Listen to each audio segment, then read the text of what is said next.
Ahlan wa marhaban, sahabat Nukil Turos yang berbahagia.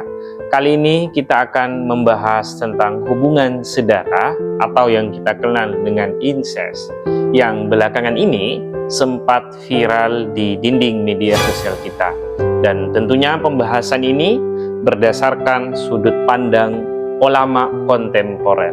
Tetapi sebelum itu, silahkan like video ini, share dan subscribe agar hidupmu lebih berarti. Sahabat Nukil Turos, Komnas Perempuan memandang incest merupakan salah satu bentuk kekerasan seksual yang sangat membahayakan karena terjadi dalam relasi paling dekat dengan korban. Oleh karenanya, dalam Undang-Undang Nomor 12 Tahun 2022 tentang tindak pidana kekerasan seksual, pelaku kekerasan seksual dalam lingkup keluarga hukumannya diperberat dengan 1/3 pidana tambahan. Ya, memang agak parah sih ketika rumah yang seharusnya menjadi ruang aman dan penuh perlindungan justru digunakan oleh pelaku menjadi tempat berlangsungnya kekerasan. Maka ya hancur bukan hanya tubuh korban, tetapi juga rasa aman, kepercayaan, dan kemanusiaan. Baru-baru ini, media sosial kita dihebohkan oleh beredarnya berita fantasi sedara yang sempat menghebohkan jagat media sosial kita. Awal mula terjadi ketika terkuaknya grup fantasi sedara di platform Facebook yang sudah diikuti oleh ribuan anggota mulai tahun 2024 pada bulan Agustus. Berdasarkan data Kompas, kasus ini menyeret 6 admin grup tersebut ke ranah hukum. Ada-ada aja ya manusia akhir zaman ini. Lantas, bagaimana pandangan hukum Islam dalam menyikapi problematika tersebut dan bagaimana sejarah panjangnya? Kenapa incest menjadi suatu tindakan yang oleh ulama dianggap sesuatu kekejian? Sahabat Nukil Turos yang berbahagia, kita lanjut ke pembahasannya.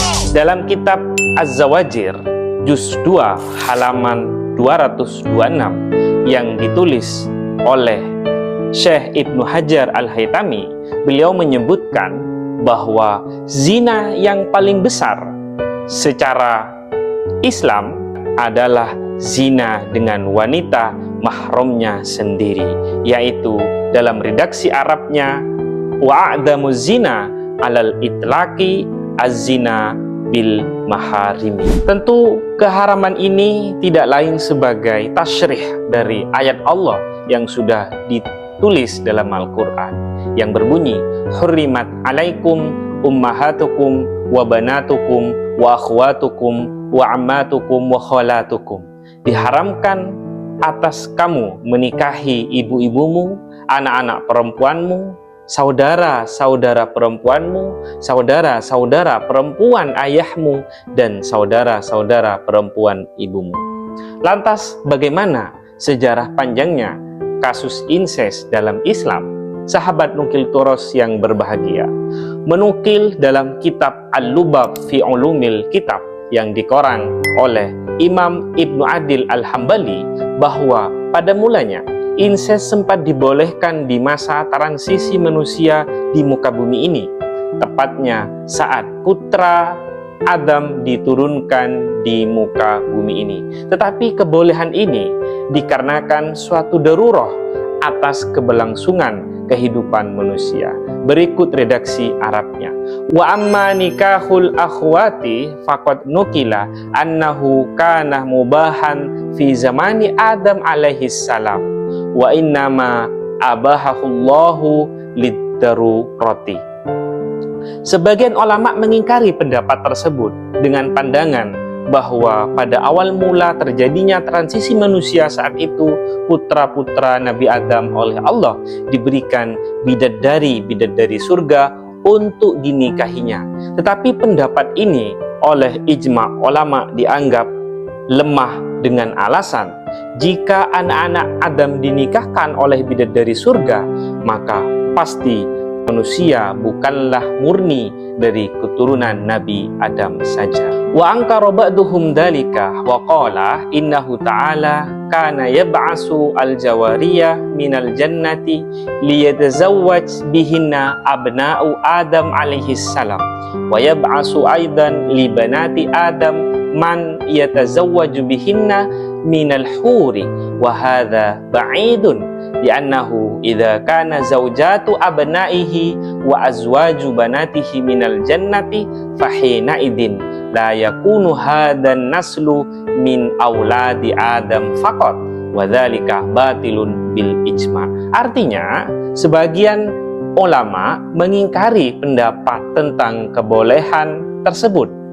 Bahkan berkata, pada masa transisi manusia, Allah menurunkan bidadari-bidadari surga untuk menikah dengan putra-putra Adam dan menurunkan bidadara-bidadara surga untuk menikah dengan putri-putri Nabi Adam. Tetapi pendapat ini jauh dari kata benar. Sebab jika mereka, suami ataupun istrinya berasal dari surga, maka keturunan-keturunannya sangat pasti tidak dari Adam saja. Hal ini menurut kesepakatan ulama dianggap batil. Dari semua perdebatan ini, sahabat Nukil Toros, dapat disimpulkan bahwa inses, hubungan sedarah, pada mulanya dibolehkan, tetapi kebolehan tersebut disebabkan suatu daruroh dalam keberlanjutan eksistensi generasi manusia. Akan tetapi kebolehannya hanya terbatas pada saat itu juga, sebab setelah itu inses diharamkan hingga hari kiamat tiba. Imam Fakhruddin Ar-Razi menegaskan, hurmatul ummahati wal banati kanat sabitatan min zamani Adam ila zamanina walam yathbut hillu nikahihinna fi syai'in minal adyani al-ilahati. Yang artinya, keharaman menikahi saudara, anak menikahi ibunya, anak menikahi saudara kandungnya sudah berstatus haram sejak masa Nabi Adam sampai sekarang, dan tidak ada keterangan yang membolehkannya di agama-agama samawi ini. Maka hukum inses dalam pandangan Islam jelas sekali adalah haram. Barangkali itu yang bisa Nukil Toros sampaikan. Sekali lagi, video ini bukan dibuat untuk menggurui, tetapi untuk mengajak diri kita merefleksi. Mari kita share video ini. Jangan lupa untuk subscribe